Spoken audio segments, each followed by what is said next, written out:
All right, so moving on to the final segment, I'll be sharing my thoughts on UFC 308. And with UFC 308 being a month away, I'll be sharing my thoughts on which respective fighters I do believe is under the most pressure to succeed on the UFC 308 card. So starting off with fighter number one, I do believe that Khamzat Chimaev is under a lot of pressure to succeed in his co-main event fight against Robert Whittaker. Now, Khamzat Chimaev has a lot of questions that need to be answered for me at UFC 308. And let me get off track for a second. If we're being realistic, Dricus du Plessis is everything that we expected Khamzat Chimaev to be at this middleweight division. A wrecking ball, a dominant force, and find himself as a world champion holding the middleweight title. Dricus du Plessis has actually accomplished everything that Khamzat Chimaev should have done at this particular point of his UFC career. But as I digress, injuries and sickness have gotten the best of Khamzat Chimaev during his UFC career. He's fought once actually in the last 13 months. And from his last fight that I saw against Kamaru Usman, a Kamaru Usman that took that fight on a 12-day notice to be slated in the co-main event of UFC 294. And we're being realistic, if that fight went 5 rounds instead of 3 rounds, if there was 2 more rounds to go, I think Kamaru Usman would have won that fight against Khamzat Chimaev because the momentum was changing in the fight. It was just too little, too late, not enough time for Kamaru Usman to adjust. And this was a Kamaru Usman who moved up from welterweight to middleweight. So I think Khamzat Chimaev has to answer the bell, has to pick up a victory against Robert Whittaker in the co-main event of UFC 308, because if you don't, he goes to the back of the line, and we don't know how many big opportunities Dana White and the rest of the UFC executives are going to give him.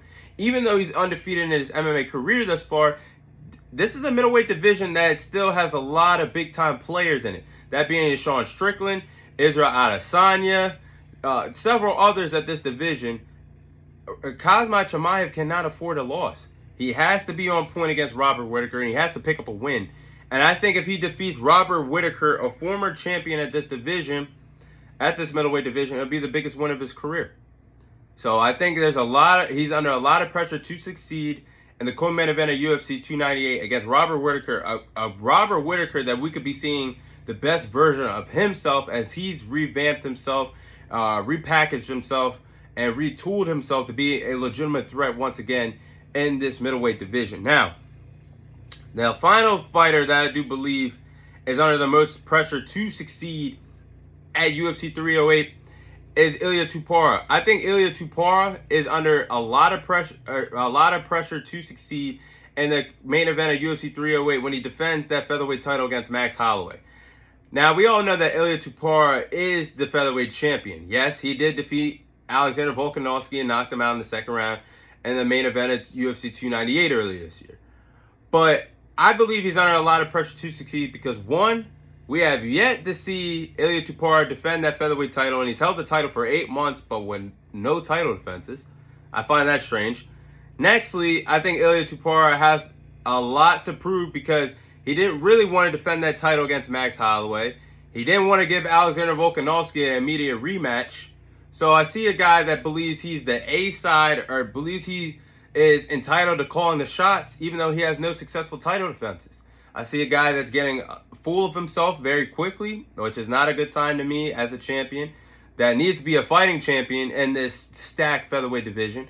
I also believe that Ilia Topuria is trying to become something he's not, and that's try to be this new age Conor McGregor, because he copies a lot of what Conor McGregor does out of his playbook.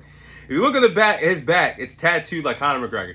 You look at his chest, it's tattooed like Conor McGregor. You look at what he did trying to steal the featherweight title out of Alexander Volkanovski's hands. It was a playback to what Conor McGregor did in his build-up leading to his fight with Jose Aldo for the featherweight title. So I see a guy that doesn't really have aura just yet. I see a guy that tries to weasel his way out of title defenses. I see a guy that maybe not be committed to the process as we think as a featherweight champion. This is just assumptions because we haven't seen him in the octagon in 8 months. When you've been holding that title hostage, at least we could have seen one title defense.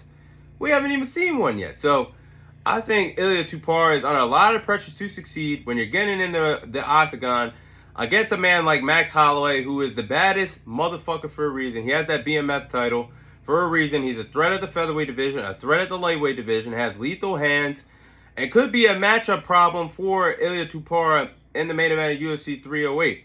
So I'm not going to, hey, we got some time. I won't give my predictions yet, but I think that UFC 308 card could be a lot of fun to watch for the co-main event and the main event.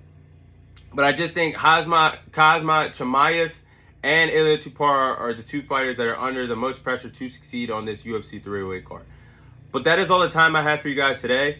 Thank you guys for watching. Thank you guys for listening. This is your host, Thomas Tyree, signing off. I'll see you guys on next week's episode.